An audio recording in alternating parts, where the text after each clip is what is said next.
नमस्कार दोस्तों, डेट आज की देखो 13 मई 2024 है। स्वागत है आपका एटोएल डिस्कशन में।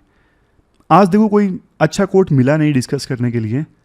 3 इश्यूज वैसे आज हम डिस्कस करेंगे। सबसे पहले India European free trade association के साथ में हमने जो ट्रेड डील साइन की, क्या लेसन सीख सकते हैं जब दूसरे देशों के साथ में हम फ्री ट्रेड एग्रीमेंट साइन करने के लिए नेगोशिएशन करेंगे। दूसरा आर्टिकल ड्रोन स्वार्मिंग से संबंधित है और तीसरा आर्टिकल इंडियन रेलवेज से संबंधित है। चलिए डिस्कशन स्टार्ट करते हैं। आज के डिस्कशन में फर्स्ट इंपॉर्टेंट आर्टिकल देखो कुछ समय पहले की ये बात है, इंडिया और यूरोपियन फ्री ट्रेड एसोसिएशन के बीच में ना एक ट्रेड डील साइन हुई थी। तो इस ट्रेड डील से इंडिया क्या लेसन्स सीख सकता है, आप ना सिलेबस में जीएस पेपर सेकंड के इन टॉपिक्स से आर्टिकल को रिलेट कर सकते हो।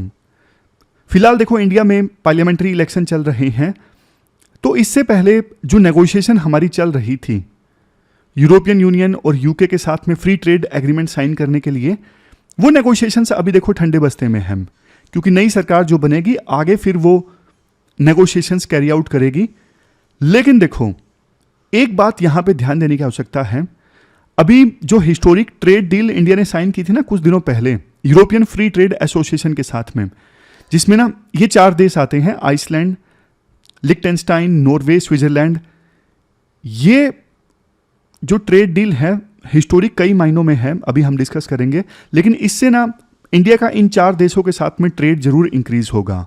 अब मैं आपको ये बताता हूं क्यों ये deal European free trade association के साथ में हिस्टोरिक है। देखो इससे पहले इंडिया जब भी फ्री ट्रेड एग्रीमेंट के लिए नेगोशिएट करता था ना, फॉर एग्जाम्पल यूरोपियन यूनियन के साथ कर रहा था, यूरोपियन यूनियन वाले इंडिया को बोलते थे कि हम ना आपके देश से वो टेक्सटाइल इंपोर्ट करेंगे, उन फैक्ट्रीज से करेंगे जहां पे देखो पोल्यूशन संबंधित नॉर्म्स का ख्याल रखा जाता है, एमिशन जिन फैक्ट्रीज से कम होता है। तो इंडिया बोल देता था कि भैया हमारे देश की फैक्ट्रीज ना इंडिया के इन्वायरमेंटल लॉज को फॉलो कर रही हैं, आपके जो एक्स्ट्रा इन्वायरमेंटल स्टैंडर्ड्स हैं उनको हम फुलफिल नहीं कर सकते, हमने जोड़े हाथ, आप जाइए। सेम तरह की बात ये यूरोपियन यूनियन वाले बोलते थे, हम ना इंडिया की उन फैक्ट्रीज से सामान इंपोर्ट करेंगे, फॉर एग्जांपल कपड़े इंपोर्ट करेंगे जहां पे देखो वर्कर्स के लिए सेफ कंडीशंस हैं, जहां पे देखो चाइल्ड लेबर नहीं होता है, जहां पे देखो इनफ वेजेस मिलते हैं, मतलब बढ़िया वेजेस मिलते हैं वर्कर्स को। तो इंडिया वाले फिर से बोल देते थे कि यार तुम जरा चिक चिक ज़्यादा करते हो भाई, हमारे देश में फैक्ट्रीज हमारे देश के लेबर लॉज को फॉलो करती हैं और तुम ज़्यादा हीरो मत बनो। फ्री ट्रेड एग्रीमेंट वाली डील साइन करनी है तो कर लो, उसमें हम ये इन्वायरमेंटल स्टैंडर्ड्स और लेबर स्टैंडर्ड्स की बात नहीं करेंगे, मतलब फाइनल डील में इन दोनों चीज़ों को जगह नहीं देंगे। बट देखो हैरानी वाली बात यह है कि अभी तक के फ्री ट्रेड एग्रीमेंट के नेगोशिएशंस में इंडिया साफ तौर पे मना कर देता था कि हम इन्वायरमेंटल और लेबर स्टैंडर्ड्स को शामिल नहीं करेंगे। लेकिन अभी जो ट्रेड डील साइन हुई ना मार्च में यूरोपियन फ्री ट्रेड एसोसिएशन के साथ में, तो इंडिया ने मान लिया कि ठीक है भाई कर लो, इन इश्यूज को शामिल, कोई दिक्कत नहीं है। तो ये इंडिया का स्टैंड चेंज हो गया। अब दूसरा बदलाव इंडिया ने अपनी स्ट्रेटेजी में क्या किया, इंडिया ने देखो पिछले 2-3 सालों में ना ऑस्ट्रेलिया, यूएई, मॉरिशस, इन देशों के साथ में फ्री ट्रेड एग्रीमेंट किया है। लेकिन इन देशों के साथ में फ्री ट्रेड एग्रीमेंट किया ना, कहीं पे भी ना इन्वेस्टमेंट वाला चैप्टर नहीं था कि ये देश इंडिया में इन्वेस्ट करेंगे। बट अभी जो ये यूरोपियन फ्री ट्रेड एसोसिएशन के साथ में डील साइन हुई थी ना मार्च में, इनके साथ ट्रेड डील में ना इंडिया ने इन देशों से ये प्रॉमिस ले लिया है कि आने वाले 10 सालों में ये देश इंडिया में $50 बिलियन इन्वेस्ट करेंगे और उसके अगले 5 साल में ये $50 बिलियन और इन्वेस्ट करेंगे इंडिया में। ये अपने आप में देखो काफ़ी रिमार्केबल चीज़ है, हैरानी वाली बात है, इंडिया ने ये बढ़िया सा प्रॉमिस इन देशों से ले लिया है। लेकिन हाँ, डील में ना इन्वेस्टमेंट प्रोटेक्शन के बजाय इन्वेस्टमेंट फैसिलिटेशन इशू लिखा हुआ है। इसके अलावा देखो इसी फ्री ट्रेड जो यूरोपियन फ्री ट्रेड एसोसिएशन के साथ डील साइन हुई, इसमें आर्टिकल 7.13b, इसमें यह भी बोला गया है कि जो EFTA वाले स्टेट्स हैं ना, इंडिया में 1 मिलियन जॉब्स जनरेट करेंगे, इंडिया फैसिलिटेट करेगा। अब देखो लीगल टर्म्स में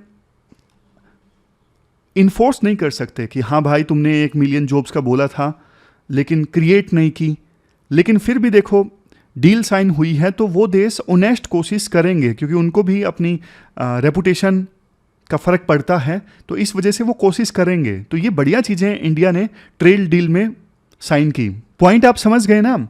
मतलब डील के अनुसार EFTA वाले देशों के ऊपर ना लीगल ऑब्लिगेशन ये है कि वो एक ऑनेस्ट प्रयास करेंगे कि इंडिया में 1 मिलियन जॉब्स जनरेट करें और $100 बिलियन इंडिया में इन्वेस्ट करेंगे। लेकिन ऐसा नहीं है कि भाई उन्होंने जब नहीं ये आउटकम अचीव की तो फिर उसके बाद डील उन्होंने तोड़ दी, ऐसा कुछ नहीं है। प्रयास करने की बात कही गई है। तो देखो ये एक प्रकार से ना टेम्पलेट बन गया है। कल को अब नई सरकार बनेगी, वो यूरोपियन यूनियन और यूके के साथ में भी फ्री ट्रेड एग्रीमेंट साइन करेगी, तो ये अच्छे अच्छे प्रोविजंस वहाँ पे भी कॉपी पेस्ट करेगी सरकार, मतलब टेम्पलेट बन गया है। इसके बाद राइटर बोलते हैं देखो इकोनॉमिक थ्योरी ने ना लंबे समय से ये दिखाया है कि ट्रेड और इन्वेस्टमेंट के बीच में ना एक नाता है, एक रिलेशन है। कैसे, मैं आपको एग्जांपल की सहायता से बताता हूँ। मान लीजिए देखो कोई जापान की कंपनी है, वो इंडिया को अपनी कार बेचना चाहती है, लेकिन देखो कुछ समय बाद उस जापान की कंपनी को लगता है कि इंडिया में कार बेचना हो, इससे अच्छा हम इंडिया में ही फैक्ट्री लगाएंगे, वहां पे बिल्डिंग में इन्वेस्ट करेंगे। तो जब जापान की कंपनी कार बेच रही थी वो सिर्फ ट्रेड था। अब जापान की कंपनी को लगता है कि ज़्यादा फायदा तब होगा जब हमारी फैक्ट्री इंडिया में ही होगी, और इंडिया में फैक्ट्री स्टैब्लिश करने के लिए जापान की कंपनी पैसा इन्वेस्ट करेगी।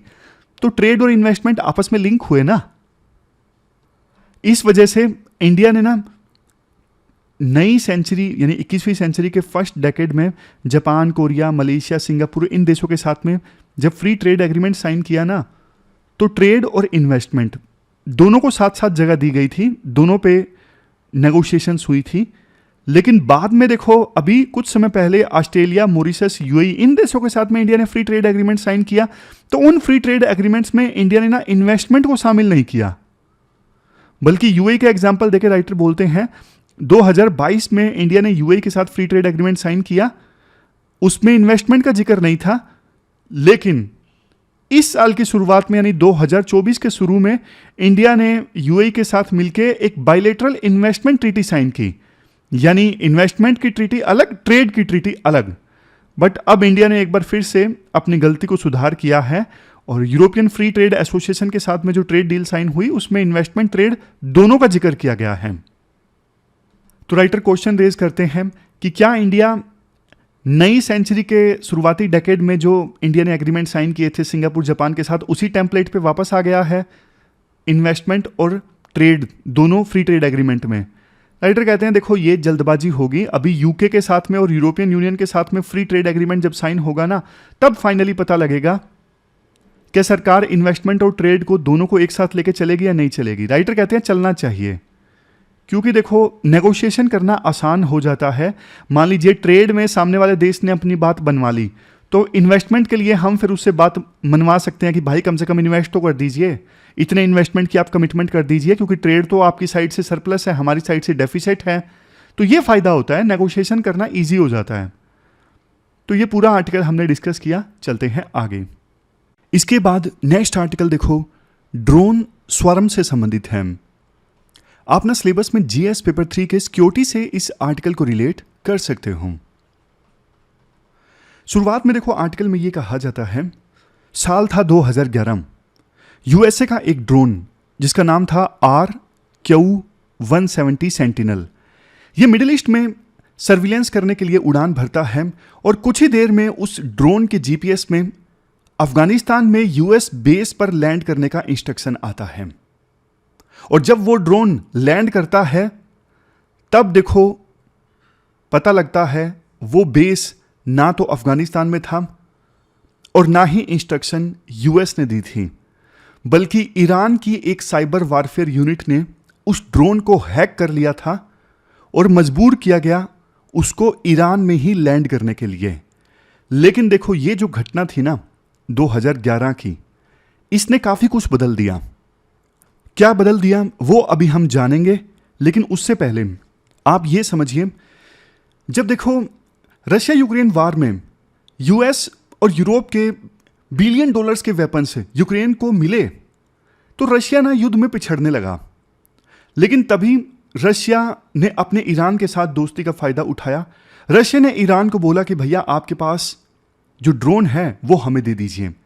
ईरान ने रशिया को ड्रोन देना स्टार्ट किया और इन ड्रोन्स का इस्तेमाल करके, मतलब ईरान से लिए हुए ड्रोन्स का इस्तेमाल करके रशिया ने धीरे धीरे यूक्रेन के ऊपर बढ़त हासिल करनी स्टार्ट कर दी। और वेस्टर्न कंट्रीज के पास रशियन ईरानियन ड्रोन का कोई जवाब नहीं था, क्योंकि देखो एक तरफ ईरान का ड्रोन बहुत सस्ता $20,000 का, दूसरी तरफ उसको मारने के लिए जो मिसाइल यूज की जाती वो $1,000,000 की। तो ये तो देखो एक बेवकूफ़ी हो रही थी। और अब तो आपको पता है यूक्रेन के ऊपर से ना वेस्टर्न कंट्रीज का जो सपोर्ट है वो धीरे धीरे कम होता जा रहा है। मतलब वेस्टर्न कंट्रीज और ज़्यादा यूक्रेन की मदद करने के लिए तैयार नहीं है, रिलक्टेंट हैं। और ये सब क्यों पॉसिबल हुआ?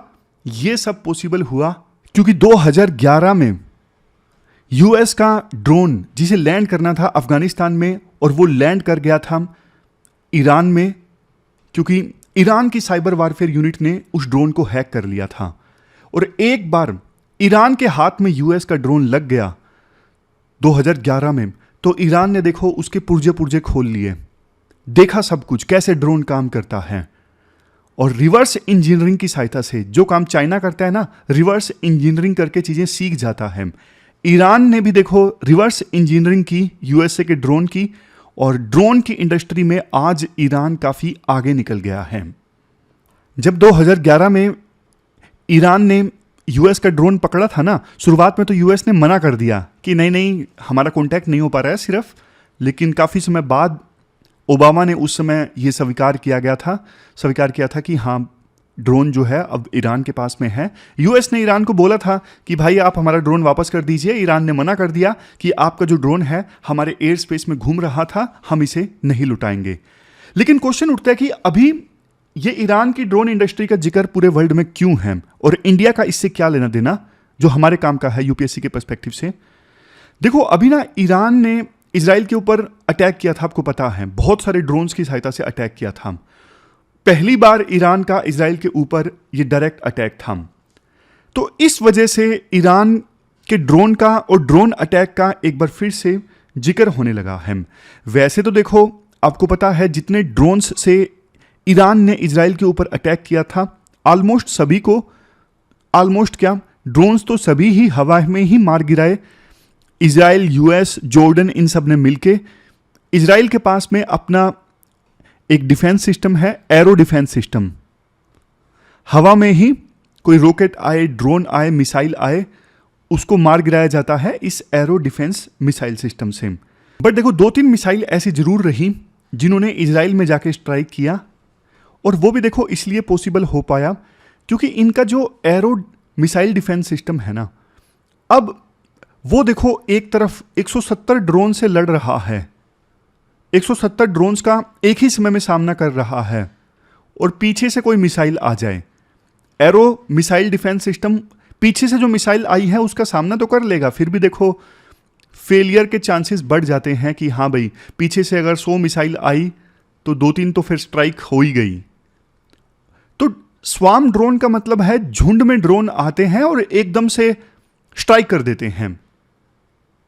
तो सामने वाले का जो डिफेंस सिस्टम है ना वो ओवरवेल्म हो जाता है, भाई इतने सारे ड्रोन आ गए, छूटना नहीं चाहिए एक भी, तो बहुत सारे ऑपरेशन से एक ही समय में चल रहे होते हैं। तो इसमें ना इकोनॉमिक्स का भी बहुत बड़ा खेल है। इकोनॉमिक्स मतलब ईरान ने देखो जो ड्रोन का इस्तेमाल किया ना अटैक करने के लिए, वो काफ़ी लो कॉस्ट था, बहुत ही सस्ता। ईरान को ना इस पूरे अटैक करने में सिर्फ $3 मिलियन का खर्चा आया, $3 मिलियन। पर यूएस और इजराइल को ना ईरान के इस अटैक को रोकने के लिए कितना खर्चा आया? $1.5 बिलियन का। समझ गए? ईरान को अटैक करने में सिर्फ $3 मिलियन का खर्चा आया, लेकिन रोकने में खर्चा आया $1.5 बिलियन का।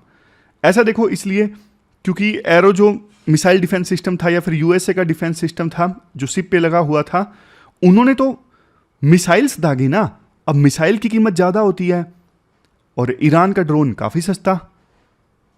और मान लीजिए कोई भी देश, फॉर एग्जांपल ईरान ही मान लीजिए, इस प्रकार के ड्रोन्स की सहायता से लगातार अटैक करता रहा, जैसे आज 300 छोड़ दिए, कल 400 फिर छोड़ दिए, परसों 500 छोड़ दिए, अगले दिन 600 छोड़ दिए, तो देखो सामने वाला जो देश है इजराइल या यूएस, उसका जो डिफेंस सिस्टम है वो पूरी तरह से चोक हो जाएगा और सामने वाले का जो इकोनॉमी है उस पर बहुत ज़्यादा नेगेटिव इम्पैक्ट पड़ेगा।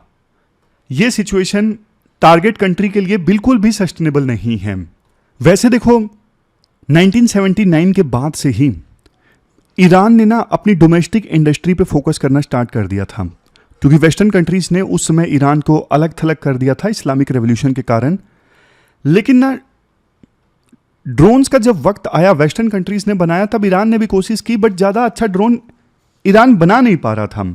इन्होंने अपना ड्रोन एक बनाया जिसका नाम था मुहाजिर। बहुत घटिया ड्रोन था, रॉकेट की सहायता से लॉन्च होता था। लेकिन 2011 में जब यूएस का ड्रोन इन्होंने हैक किया ना, तब जाके इनको समझ में आया कि बढ़िया वाला ड्रोन कैसे बनाना है यूएस जैसा।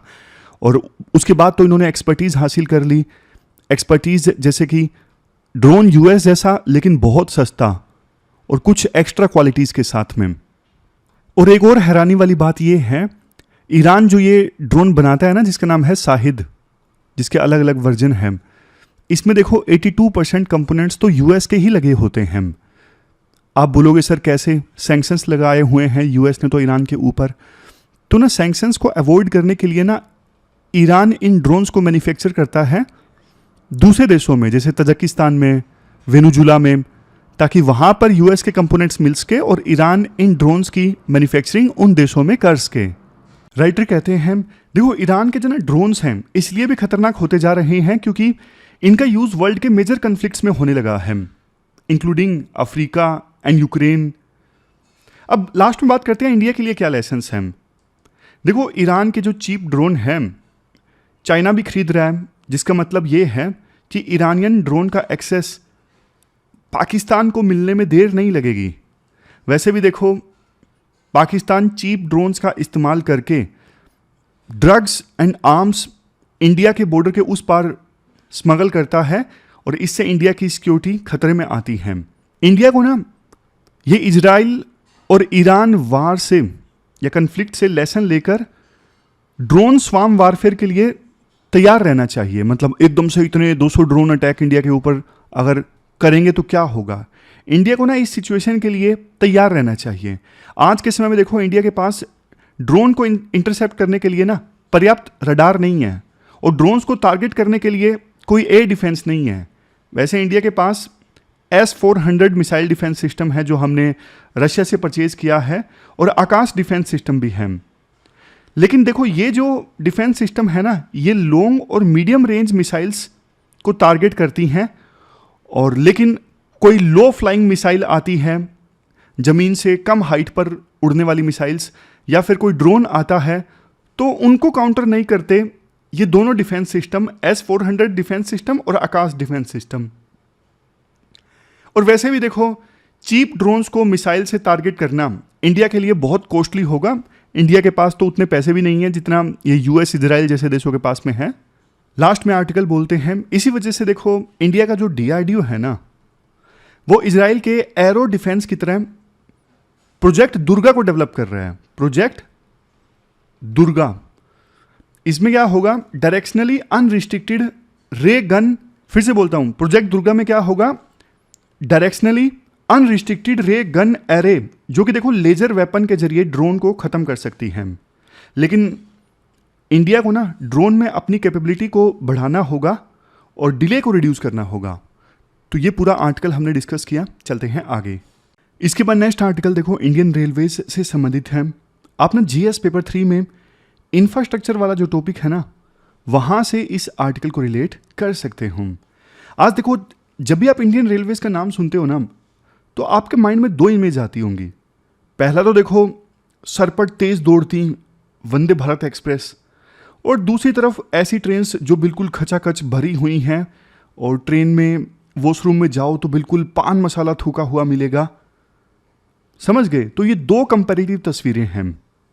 बट देखो अगर आप देखोगे ना टोटल देश में अभी तक कितनी वंदे भारत हैं, अभी तक टोटल सिर्फ 51 वंदे भारत ट्रेन्स हैं जो 45 रूट्स पे ऑपरेशनल हैं। और कितने लोग इनमें ट्रैवल करते हैं, 50 से 60 हज़ार के आसपास। ये वो लोग हैं जो नॉर्मल ट्रेन की अपेक्षा कर 5 से 6 गुना ज़्यादा किराया देने के लिए तैयार हैं। बट देखो दूसरी तरफ 2 करोड़ लोग डेली ऐसी बोगीज में यात्रा करने के लिए मजबूर हैं जहां पे सिचुएशन अच्छी नहीं है। तो ये तो हुआ इंट्रोडक्शन। कंटेक्स्ट वैसे देखो इस आर्टिकल का ये है कि डिबेट चल रही है, जैसे इलेक्शन चल रहे हैं ना, एक पार्टी कहती है हमने वंदे भारत चलाई, दूसरी पार्टी कहती है कि आपने सिर्फ वंदे भारत चलाई, बाकी इंडियन रेलवेज की सिचुएशन अच्छी नहीं है। तो ये आरोप प्रत्यारोप हमारे किसी काम के नहीं है। हमारे देश के लिए इंडियन रेलवेज की सिचुएशन, इंपॉर्टेंस, सजेशंस वो सब इंपॉर्टेंट हैं, समझ गए। तो रेलवेज की शुरुआत कहाँ से हुई? 1853 में यानी 1853 में इंडिया में पहली ट्रेन चली। कहाँ से कहाँ के बीच में? मुंबई से थाने के बीच में। लेकिन देखो उस समय जो ट्रेन स्टार्ट हुई थी ना, टोटली कंप्लीटली कॉलोनियल इंटरेस्ट के लिए स्टार्ट हुई थी। कैसे न कैसे करके अंग्रेजों ने अपने फायदे के लिए ट्रेन स्टार्ट करवाई थी ताकि रॉ मटेरियल को भारत से यूके में एक्सपोर्ट करना और भी ज़्यादा आसान हो सके, और इसके साथ साथ जो रेडीमेड प्रोडक्ट्स थे ना, यानी फिनिश्ड प्रोडक्ट्स, उनको यूके से भारत के कोने कोने में पहुंचाना आसान हो सके। तो इसी सोच के साथ ब्रिटिशर्स ने इंडिया में रेलवे लाइन बिछवानी स्टार्ट की थी, जो देखो आज वैसे भारत के लिए लाइफलाइन बन गई है। यानी रेलवेज अब इंडिया के मोस्टली सोशल इंटरेस्ट को फुलफिल करने के लिए चलाई जाती हैं। और जब भारत आज़ाद हुआ था तब भारत के पास चाइना से भी ज़्यादा डेवलप्ड रेलवे नेटवर्क था, जबकि आज अगर आप कंपेयर करोगे तो हम चाइना के रेलवे इंफ्रास्ट्रक्चर से बहुत ज़्यादा पिछड़ गए हैं, कहीं भी बराबर नहीं है। लेकिन क्वेश्चन ये उठता है, इंडियन रेलवेज जो एक समय में देखो एशिया की सबसे एडवांस्ड रेलवे हुआ करती थी, आज ऐसी हालत में कैसे पहुंची? तो सारे इश्यूज़ की हम बात करते हैं, क्या क्या इंडियन रेलवेज इश्यूज़ आज के समय फेस कर रही है। सबसे पहले है कैपेसिटी इश्यू। आज सोशल मीडिया में ना हर जगह आप देखोगे तो इंडियन रेलवे की ओवर क्राउडेड इमेज सर्कुलेट हो रही आपको मिलेगी। इंडियन ट्रेन्स की जो एवरेज कैपेसिटी है ना, अगर वो मान लीजिए 1000 तक है, तो हर एक ट्रेन में एवरेज के तौर पे 2000 यात्री ट्रैवल कर रहे होंगे। रेलवे मिनिस्ट्री ने क्लैरिफाई भी किया कि summer vacation, general election, wedding season, इन सब रीजन्स की वजह से ना भीड़ एकदम से बढ़ जाती है। बट देखो बात पर्टिकुलर सीजन की नहीं है। इंडियन रेलवेज में जो ओवर क्राउडिंग की समस्या है ना, वो हर समय रही है, अलग अलग सीजन्स में रही है, और इवन फेस्टिवल सीजन ना हो तो भी रही है। इवन जनरल कोचेज में नहीं बल्कि कई बार तो एसी कंपार्टमेंट्स में भी बहुत सारी भीड़ आ जाती है। तो ये जो रश है ना, ओवर क्राउडिंग है इंडियन रेलवेज में, आज की समस्या नहीं है, काफ़ी सालों की समस्या है। इसके बाद इशू आता है स्पीड का। इंडिया की मोस्ट पॉपुलर जो ट्रेन है ना, वंदे भारत ट्रेन, उसकी देखो स्पीड के लिए प्रेज होती है, क्योंकि वंदे भारत की जो मैक्सिमम स्पीड है ना वो 180 किलोमीटर पर आवर है। लेकिन देखो ये सिर्फ मैक्सिमम स्पीड है, क्योंकि रियलिटी में एवरेज स्पीड सिर्फ 95 किलोमीटर पर आवर के आसपास है। मतलब सरकार ज़्यादा स्पीड दिखाकर किराया तो फालतू ले लेती है, लेकिन एवरेज स्पीड उतनी ज़्यादा नहीं बढ़ी, एवरेज स्पीड थोड़ी ही ज़्यादा बढ़ी है और सिर्फ 14% टाइम सेव होता है, एवरेज है ये। और एक चीज़ बताऊं, इंडिया में देखो एक्सप्रेस ट्रेन्स या फिर सुपरफास्ट ट्रेन्स की डेफिनेशन ही काफ़ी ज़्यादा वियर्ड है, क्योंकि ट्रेन चलती है 55 किलोमीटर पर आवर की स्पीड से, लेकिन फिर भी हम उस ट्रेन को सुपरफास्ट ट्रेन का टैग दे देते हैं या फिर एक्सप्रेस ट्रेन का टैग दे देते हैं। कई बार तो सीएजी की रिपोर्ट कहती है, कई बार तो ना train even 55 kilometre per hour से भी कम चल रही होती है ना, तो भी हम उसको सुपरफास्ट ट्रेन बोल देते हैं। जबकि चाइना में ना ट्रेन की एवरेज स्पीड है 140 किलोमीटर पर आवर। आप जानना चाहोगे इसका रीजन क्या है, इंडिया की जो ट्रेन है इतना स्लो क्यों चलती हैं? देखो इसका सबसे बड़ा रीजन है इंडिया का poor railway track network. India में ना आज के समय में 68,000 किलोमीटर का रेलवे ट्रैक है, जिसमें से देखो 54,000 तो ब्रिटिशर्स ने ही बिछा दिया था। यानी आज़ादी के बाद से लेके अभी तक हम सिर्फ 14,000 किलोमीटर का रेलवे ट्रैक बिछा पाए हैं। लेकिन पैसेंजर्स की संख्या कितनी ज़्यादा बढ़ गई है सोच के देखिए, 1600% से ज़्यादा। हमारे देश में पिछले अगर 10 सालों को छोड़ दो तो उससे पहले देखो लंबे समय से ना कोलिशन पॉलिटिक्स चल रही थी। कोलिशन सरकार हो तो रेलवे मिनिस्टर के ऊपर बहुत प्रेशर होता है अलग अलग दलों का कि हमारे क्षेत्र में एक नई ट्रेन चलवा दो, हमारे क्षेत्र में एक नई ट्रेन चलवा दो। मतलब ट्रेन तो नई नई आती गई, लेकिन उस रेट से ना रेलवे ट्रैक नया नहीं बिछा। अब देखो रोड का नेटवर्क इतना स्ट्रोंग हो गया है, लेकिन रेलवे नेटवर्क उतना स्ट्रोंग नहीं हो पाया। चाहे वो वंदे भारत हो, शताब्दी एक्सप्रेस हो, फ्री ट्रेन हो, सभी सेम ट्रैक पर चलती हैं। और जो ट्रैक हैं काफ़ी ज़्यादा कंजेस्टेड है, मतलब चोक्ड रहते हैं। एक भी ट्रेन लेट हो जाए तो पूरा सिस्टम गड़बड़ा जाता है। जबकि कंपेयर करें चाइना में 45,000 किलोमीटर का ट्रैक तो उन्होंने सिर्फ हाई स्पीड ट्रेन के लिए बिछाया है। तो अभी तक हमने 2 इश्यूज डिस्कस कर लिए, कैपेसिटी इशू और उसके बाद में स्पीड इशू। अब आता है तीसरा issue, safety and delay issue. आज देखो 17,000 से ज़्यादा ट्रेन ना ऐसे ट्रैक पर चल रही हैं जिसमें से 40% ट्रैक अपनी कैपेसिटी से बियॉन्ड ऑपरेट हो रहे हैं। अब इसकी वजह से देखो एक्सीडेंट का खतरा ना बहुत ज़्यादा बढ़ जाता है। खन्ना कमेटी गठित की गई थी। खन्ना कमेटी ने ना अपनी रिपोर्ट में बताया कि 76% रेल एक्सीडेंट्स डिरेलमेंट की वजह से होते हैं। ट्रेन ट्रैक से उतर जाती है, डिरेल हो जाती हैं। अब इसके पीछे क्या जिम्मेदार है?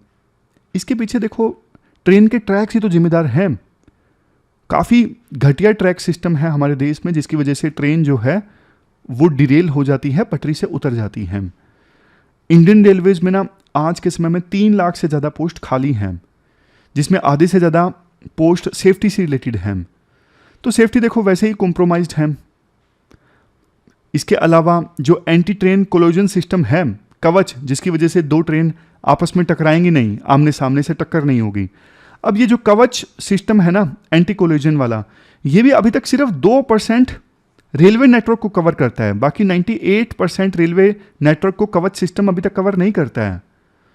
तो एक्सीडेंट से बचने के लिए अब स्पीड तो देखो कम करनी पड़ेगी, और डिफरेंट टाइप्स की ट्रेन को आप सेम ट्रैक पर ही चलाओगे तो ट्रेन्स को देखो बीच बीच में रोक दिया जाता है हाई स्पीड वाली ट्रेन को रास्ता देने के लिए। तो ये सब चलता है, जिसकी वजह से ट्रेन्स ना बहुत ज़्यादा डिले होती रहती हैं। अब इसके बाद रेलवे फाइनेंस का इशू है। इंडियन रेलवेज से ना ज़्यादा कॉम्प्लेक्स इंडियन रेलवेज का फाइनेंस है। कैसे? इंडियन रेलवेज का ऑपरेटिंग रेशो 107 से ज़्यादा है। मतलब कि देखो इंडियन रेलवेज को ना 100 रुपये कमाने के लिए 107 रुपये खर्च करने पड़ते हैं। यानी कि इंडियन रेलवेज घाटे में अपनी सर्विस दे रही है। उसमें भी देखो क्रॉस सब्सिडाइजेशन का सहारा लेना पड़ता है, क्योंकि इंडियन रेलवेज को 1.39 लाख करोड़ का जो रेवेन्यू है फ्रीट सर्विसेज से प्राप्त होता है, यानी मालगाड़ियों से, और पैसेंजर सर्विस से केवल 39,000 करोड़ का रेवेन्यू प्राप्त होता है। और देश में जो ज़्यादातर ट्रेन्स हैं ना वो पैसेंजर ट्रेन्स हैं। मतलब 65% ट्रैक तो देखो पैसेंजर ट्रेन्स ही ऑक्यूपाई करती हैं। तो होता ये है, सरकार ने फ्रीट सर्विस से ज़्यादा रेवेन्यू कमाया मालगाड़ियों से, अब नुकसान हो रहा है पैसेंजर ट्रेन से, तो सरकार फ्रीट ट्रेन्स वाली रेवेन्यू का इस्तेमाल करती है वहाँ पे घाटे की भरपाई करने के लिए। और होता देखो ये है, इस चक्कर में ना फ्री ट्रेन्स को बिल्कुल इग्नोर कर दिया जाता है। अब वैसे देखो पैसेंजर ट्रेन्स में पैसेंजर हैं, इंसान हैं, अब जाहिर तौर पे उनको तो प्रायोरिटी देनी ही चाहिए, और सोशल जस्टिस का भी मामला है, गरीब लोग ट्रैवल करते हैं पैसेंजर ट्रेन्स में। बट देखो फ्री ट्रेन्स को इग्नोर किया जाता है ना, उससे देश की इकोनॉमी को नुकसान होता है। फ्री ट्रेन्स, अब जैसे एग्जांपल देता हूँ, एक कंसाइनमेंट है, सिंगापुर से मुंबई आ गया 5 दिनों के अंदर अंदर, लेकिन मुंबई से दिल्ली में मालगाड़ी से वो कंसाइनमेंट आ रहा था तो 14 दिन लग गए। तो एक स्थान से दूसरे स्थान पर जब सामान भेजना इतना ज़्यादा डिफ़िकल्ट होता है फ्री ट्रेन्स के माध्यम से, तो इसका असर इकोनॉमी में पड़ता है। लॉजिस्टिक कहते हैं ना, हम इतने ज़्यादा वीक हैं हमारे देश में, ये कॉम्पिटिटिवनेस के लिए अच्छा नहीं है देश की इकोनॉमी की। सीधी सी बात है ना, आप कहाँ से चीज़ मंगवाना पसंद करोगे? जहाँ से आपको जल्दी से मिल जाए। अमेजोन पे भी आप ये देखते हो डिलीवरी कब है, 1 दिन है या 2 दिन है। तो आपकी डिलीवरी अगर फ्री ट्रेन के माध्यम से आ रही होगी, मालगाड़ी के माध्यम से, पता नहीं कब पहुंचेगी। और इसके अलावा राइटर ये भी बोलते हैं, देखो इंडियन रेलवेज का ना बहुत ज़्यादा बर्डन है, मतलब सैलरी तो देनी पड़ेगी एम्प्लॉयज़ को, लेकिन एक बड़ा चंक ना सैलरी और पेंशन में चला जाता है, जिसकी वजह से ना रेलवेज के पास में पैसे बचते ही नहीं कैपिटल इंफ्रास्ट्रक्चर पे खर्च करने के लिए, लाइंस बिछाने के लिए। ट्रैक को डबल करने के लिए, तो लोन उठाना पड़ता है। पास्ट में भी लोन उठाया, अब पास्ट में जो लोन उठाया था उसका इंटरेस्ट चुकाने में बहुत पैसा चला जाता है। इस वजह से जो प्रोजेक्ट आज स्टार्ट करना है ना, वो जाके स्टार्ट होगा 5 से 7 साल के बाद में, और 5 से 7 साल के बाद में स्टार्ट होगा तो इससे बल्कि कॉस्ट और ज़्यादा बढ़ जाएगी। इतनी तो महंगाई आ जाती है 5-7 सालों में, चीज़ों की कीमतें बढ़ जाती हैं। तो वे फॉरवर्ड में क्या बोलते हैं राइटर, इंडिया ने देखो रेलवेज में सुधार लाने के लिए कई स्टेप्स लिए हैं और कई ले भी रही है। जैसे देखो इंफ्रास्ट्रक्चर में सरकार 2.5 लाख करोड़ इन्वेस्ट कर रही है, क्योंकि चाइना में भी ट्रेन सब्सिडाइज्ड है पर गवर्नमेंट एक्सपेंशन का कॉस्ट बियर करती है। लेकिन हमें चाइना का मैन्युफैक्चरिंग मॉडल अपनाना होगा, यानी ट्रैक से लेकर व्हील और कोच सब देश में ही बनाना होगा, जिससे ना रेलवेज को कम कॉस्ट आए और जल्दी जल्दी हम ट्रेन स्टार्ट कर सकें, जल्दी जल्दी लाइन बिछा सकें। इंडिया ने ना 2016 में एक मिशन लॉन्च किया था, मिशन रफ्तार, ताकि ट्रेन की स्पीड को बढ़ाया जा सके। ऐसे नए नए ट्रैक्स इस्टेब्लिश किए जा सकें जो हाई स्पीड ट्रेन को सपोर्ट करें। अभी हमारे देश में ना बहुत सारे पुराने ट्रैक्स हैं जो हाई स्पीड ट्रेन को सपोर्ट ही नहीं करते हैं। पर देखो सबसे बड़ा चेंज ना हमें यानी इंडिया के लोगों को लाना होगा कि ट्रेन में जब यात्रा करें तो हाइजीन प्रैक्टिस फॉलो करें, ताकि देखो सफाई रहे ट्रेन में। देखो एक बात ना, ये कड़वी है और कोई इसे बोलना नहीं चाहता, लेकिन ना हमारे सोसाइटी में ना वास्तव में बहुत ज़्यादा सुधार की ज़रूरत है, बहुत ज़्यादा। मतलब हमारा कल्चर जहाँ देखो बहुत कुछ दुनिया को सिखाता है, लेकिन बहुत कुछ हमें दुनिया से सीखने की भी आवश्यकता है। जैसे जापान की सोसाइटी है, कितना ज़्यादा सिविलाइज्ड लोग हैं जापान में। कई बार वीडियो सामने आती हैं, सड़क को क्रॉस करना कितने प्रकार से आसान है, सड़क को पार करना हो तो। और ट्रेन्स में यात्रा कर रहे होते हैं तो सबके फ़ोन साइलेंट, सामान बल्कि 2 ट्रेन्स के बीच में गैप होता है वहाँ पे छोड़ दिया जाता है, लेकिन फिर भी सेफ रहता है। समझे? मतलब यही देखो इंसानियत है कि हम दूसरों से सीखें और हमारे पास जो बेस्ट है वो हम दुनिया को सिखाएं। लेकिन सबसे पहले हमें अपनी कमी को स्वीकार तो करना होगा। हम एक ऐसे समाज में रह रहे हैं कि जहाँ ट्रेन के वॉशरूम में जो डब्बा होता है उसको भी चैन से बांधा जाता है, कोई ले ना जाए। तो ये पूरा आर्टिकल हमने डिस्कस किया। लास्ट में क्वेश्चंस देख लेते हैं। ये 2 क्वेश्चंस आपको अटेम्प्ट करने हैं। पहला तो देखो ड्रोन स्वार्मिंग के बारे में है और दूसरा इंडियन रेलवे से संबंधित जो हमने आर्टिकल डिस्कस किया उससे संबंधित है। दोनों क्वेश्चंस के आंसर आपको 150 वर्ड्स में देने हैं। तो ये थी हमारी आज की डिस्कशन। फिलहाल इस डिस्कशन में इतना ही है। कल मिलते हैं फिर से एक नई डिस्कशन के साथ। तब तक के लिए thank you very much for discussion.